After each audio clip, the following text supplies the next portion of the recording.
મહુવા પંથકમાં ધોધમાર વરસાદ. કુંભણ ગામે મકાન ધરાશયી. ઉગલવાણ કોઝવે પર પાણી ફરી વળ્યા. મારણ નદીમાં આવ્યા પૂર. મહુવા પંથકમાં કાલ 3 ઇંચ વરસાદ ખાબક્યો હતો.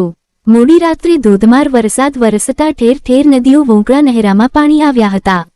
જેસર પંથકમાં ધોધમાર વરસાદના અહેવાલ તેમજ કુંભણ બોરડી સહિત પંથકમાં ધોધમાર વરસાદ ચાલુ રહ્યો હતો, જેમાં કુંભણ ગામે એક મકાન ધરાશયી થતા દોડધામ મચી હતી. ઉગલવાણ કોઝવે પર પાણી ફરી વળ્યા હતા. માલણ નદીમાં પૂર આવ્યા હતા તેમજ આસપાસના ગામોમાં પણ વરસાદ પડ્યો હતો. ખેડૂતોએ ખુશી વ્યક્ત કરી હતી. મહુવા પંથકમાં ચોમાસાનો પ્રારંભ બાદ સતત ત્રીજા દિવસે પણ મેઘમહેર થતા નદીઓ વોંકળા નહેરા વહેતા થયા હતા. Report Mukesh Chauhan.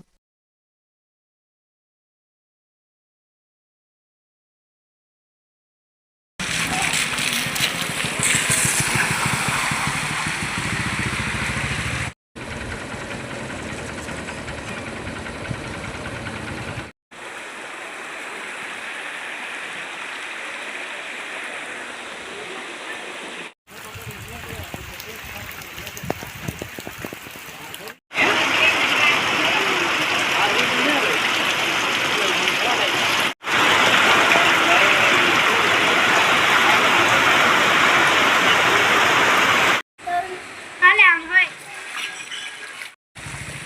kênh Ghiền Mì Gõ để không bỏ lỡ